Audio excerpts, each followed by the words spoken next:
Hi guys. Okay, so I hate when people always say, I'm back with another video. That's so corny to me, but I am. I am back with another video.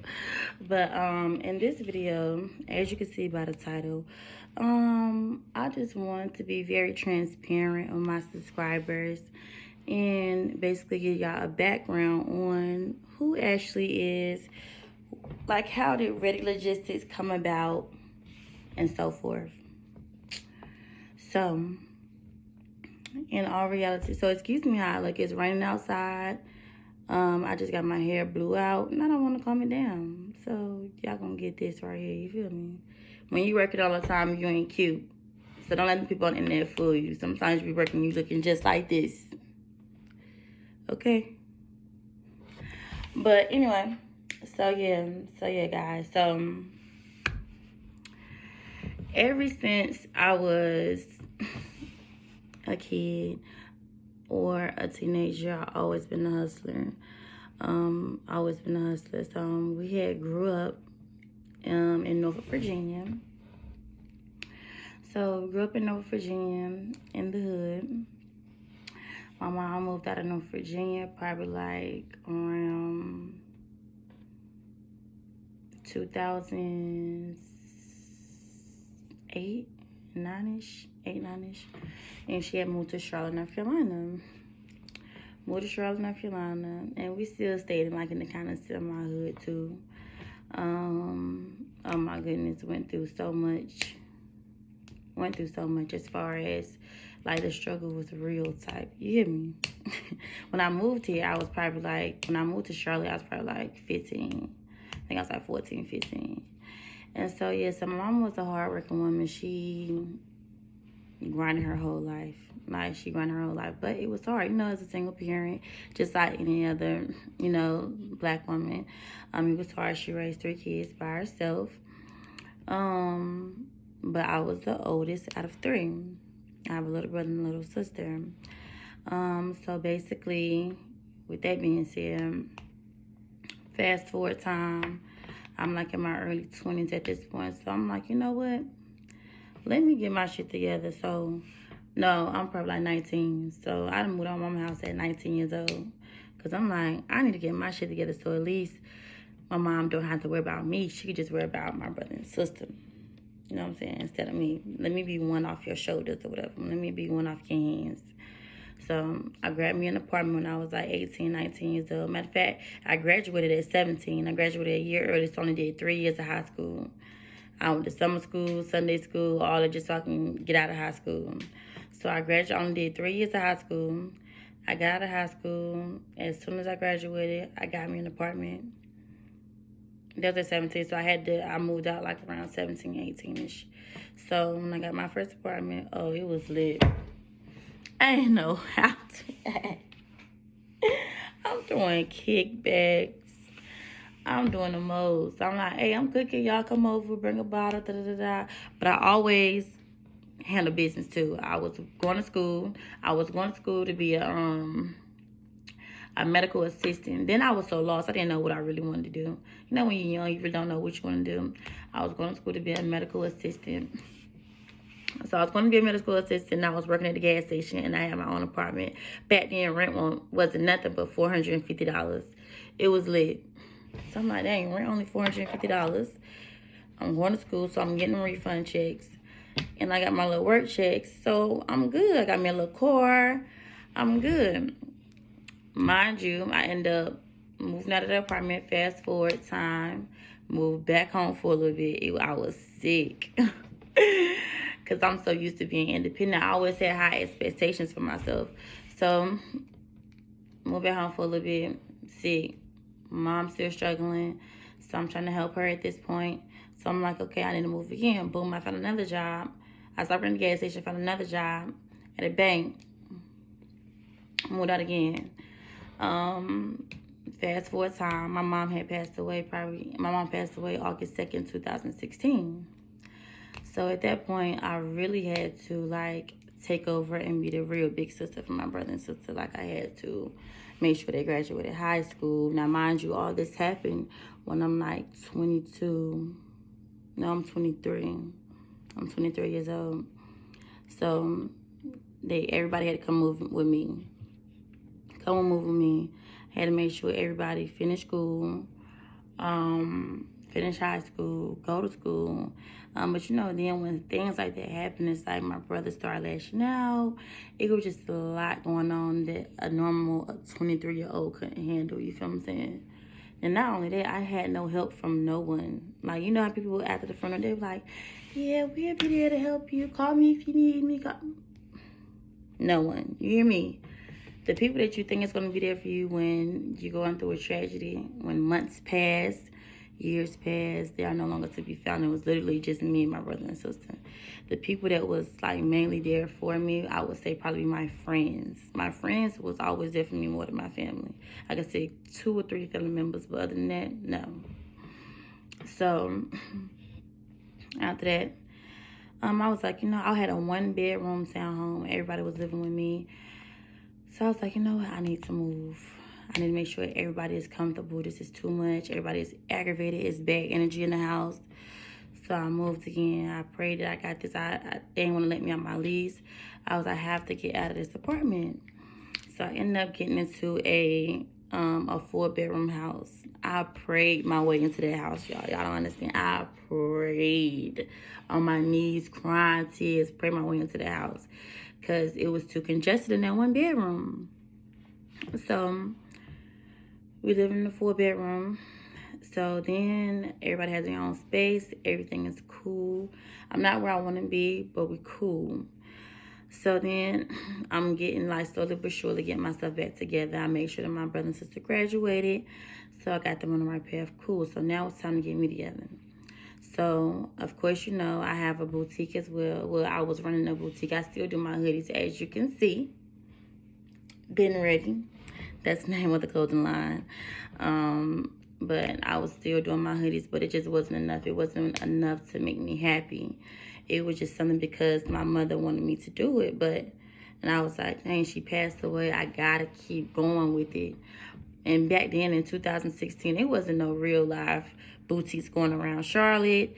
And if there was, it wasn't that good. But now in 2021, everyone and their mom have boutiques. Like you'll see boutiques everywhere. In the mall, online, everybody have a boutique. So I no longer had the interest to even have the boutique anymore. Not because everybody was doing it. It was just because I was like, it's just oversaturated. My customers was annoying. It was just like, I was over it. So I was still doing my hoodies and stuff though. I was still doing my hoodies, but I also sold I sold bedazzled flat irons. I sold dresses. I sold skirts, bodysuits. I sold bedazzled mirrors. I sold everything, basically. Anything you can think of, I sold it in that boutique. And the boutique was online as well and on Instagram. But yeah, I was really over it. I was mentally over it. I've been doing this since 2015 to 2020. So I was over it. So I also I knew to become a successful. I knew I wanted to be an entrepreneur. That working a 9-to-5 she has always been there for me since I was a teenager. I know the end goal was not to work for no one. And not saying it's a problem with working for someone. It's to each his own. I just have an entrepreneur spirit. I don't like repetition. I don't like getting up, going to work for someone else. And I have this much time to spend time with family. I'm very family oriented. Spend time with family, go to sleep, spending a whole another 8 hours working for someone else. It's like, what can I do for myself to build generational wealth for myself and my family? I'm helping him. What can I do for myself? You know what I'm saying? That's the type of energy I had. What can I do to help? So I started thinking as I'm working for them, I'm also going to work for myself always. So I always had a side hustle going on. So not only did I have my boutique, I also started fixing credit because I knew in order to be a successful entrepreneur, I needed to have good credit. And this when I was 25 and 23 and 24, I started getting into the credit business. So I started networking, joining groups, and learning how to fix my own credit. So I started helping people fix their credit as well. After a while, I got bored with it too. Didn't get bored with it, but I was mentally mentally drained with it. I no longer wanted to do it. So after that, fast forward, I started working for a corporate company, which was really good, really great company, really great company. But me and my manager did not get along. My second manager, I had one manager, he went to another position, so I had another manager too. So me and her did not get along. It's sometimes when you put women in position, as a manager, I don't know what it was, but it was even before she became my manager.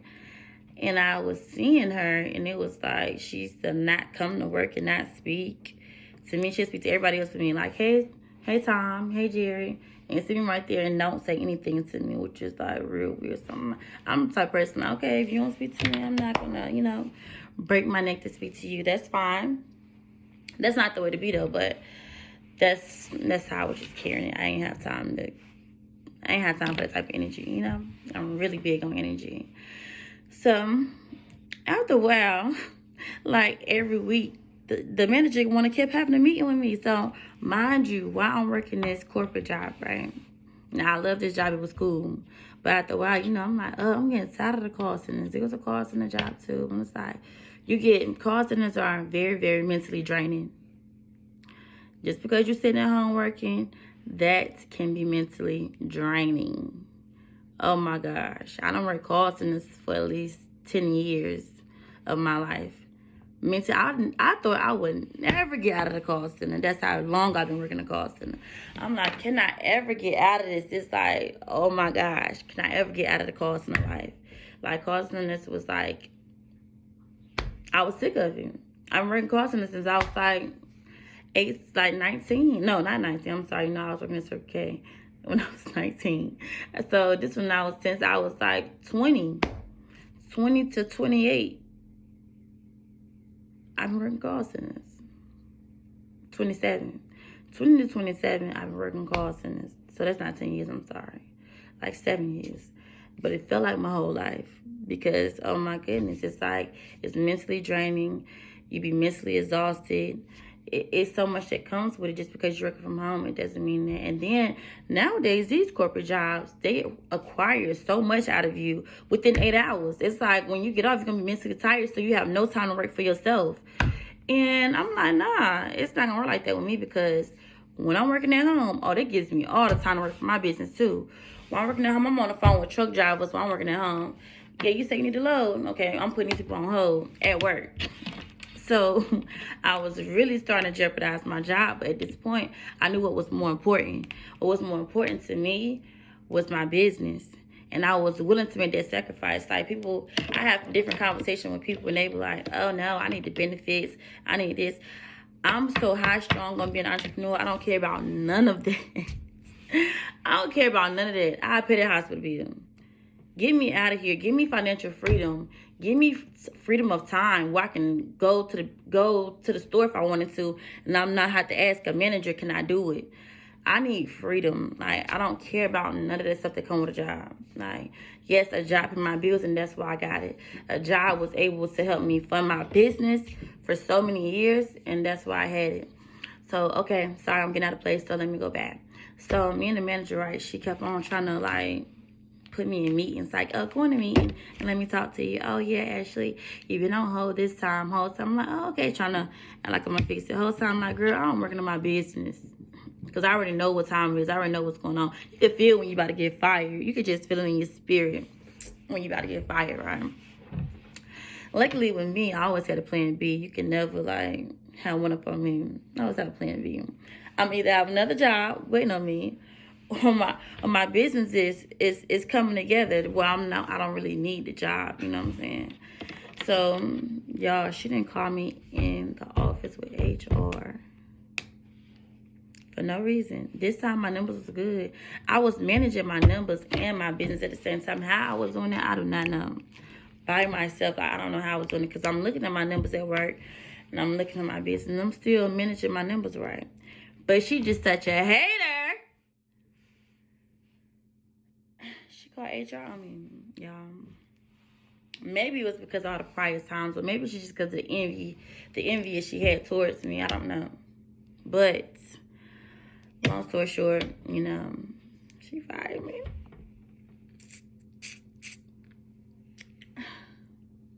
And then look, when I got fired, y'all, I felt like, oh my gosh, what am I going to do? Like, I have bills and they're expensive. But I've been speaking this into existence the whole entire time. Like, when I first created my business, people ask me, like truck drivers or anybody ask me, like if I'm about to, dispatch for them, and they'll ask me like, so what do you do? I'm like, I do this full time. That's all I do. So mind you how powerful your words are. Like, you better be ready for whatever you're manifesting. Key thing to life, be ready for whatever you're manifesting, because slowly but surely it will become your reality. And great thing, I'm happy it became my reality. So yeah, so when I really thought of it, I'm like, I really manifest this, because I've been saying this the whole entire time. Like, when I used to be at work, I used to write down pages of what I wanted. Like, this is what I have, this is what I have. I'm an entrepreneur. I used to write it down at least 20 times on the one page. I'm an entrepreneur. That's how I bet I didn't like my job. I mean, it wasn't that I didn't like it. It was more of that I had an entrepreneurial spirit, and I just had to find a way to get up out of there. So everything is mentally before it's physically, before you see it physically. So therefore, I know in my mind, mentally, if I know that I'm an entrepreneur and I talk and I walk like it, then I know eventually it become physical. Like, I'm really going to become an entrepreneur solely. So I'm just writing down like I am an entrepreneur. I'm just writing down everything that I want to be and everything that I see myself in the future. I'm writing down like I'm already living it. So I have an 800 credit score. I'm just writing all this stuff down every day, not missing a beat. I'm listening to my frequencies every day. So all of this is manifesting, like it's part of my manifestations. So I even do it unconsciously. I go in there, I burn my Palo Santo every day, still to this day. I used to do it every day when I go to work, and I'm still doing it to this day. Nothing's never changed. So, yeah, so I burn the Palo Santo every time. So it's like I really manifested it. So I'm really big on energy and manifestation. So after I finished crying, cause I'm like, dang, I got fired. But after I finished crying, I'm like, hold on. I asked God for this. Like, how am I crying and this what I asked for? I'm confused. So I had to change my energy. And then I knew I just had to work 10 times harder than what I did at a 9 to 5. I really had to go in. And that was the plan. I had to stick to it. So basically, that's how I got to the point where I'm at now. Like, after I got fired from that job, y'all, it was not looking back. I was not putting no more applications. Who? When? Where? And why? When you said this is what you wanted to do. Even when times get hard, because one thing about it, I don't care what these people on social media make it seem so good, so perfect, because they already rich. No. You're going to have days when you make no money. You're going to have weeks when you make no money. You're going to have weeks where you make thousands. But that's something you just got to be prepared for. This is not a 9 to 5 when you will say, especially in the beginning, this is not a 9 to 5 when you say, oh yeah, I'm going to get this every 2 weeks. I'm going to get paid every 2 weeks. No. You're going to have days when you don't get paid. You're going to have weeks when you don't get paid, when business is slow. And you just got to stay down the whole entire time. It ain't no doubling back and go, I think I'm just go back and get a job. No, you have to stay down. This is something that you believe in, something that you stand for. Stand on it. Especially this is something that you created yourself. You created your own lane. Once you create your own lane, if you created something for yourself, stand on it. How you think that company got so far? Because they stood on it. They created it and they stood on it. They ain't double back and said, no. When you believe something, when you believe in yourself, anything is possible. I'm trying to tell you, only thing you have to have is a little bit of faith in yourself and me. Once I see the vision, I'm all in. If I see the vision in something, it's up from there. It ain't no turning back. I always been like that. And I always gotta, and to me, I feel like I'm gonna have to go hard anyway, because who I have to help me? I got people depending on me. I can't depend on nobody. I can't depend on the soul. So, and That's my reason why I have to go like extremely harder than the rest. Like I told you, the only person I had was my mother. She died in 2016. So since that point in 2016 and now, the whole thing was to level up each day, every day, and be a better version of yourself than you was yesterday. Because you can never find me where you left me at. You always going to see me elevating. Even when it comes to business, my personal growth, my business growth, my spiritual growth, everything all around the board. Like, that's what time it is with me. And that's what made me, is that, you know, it always takes something to mold you to be something that you've been supposed to be doing.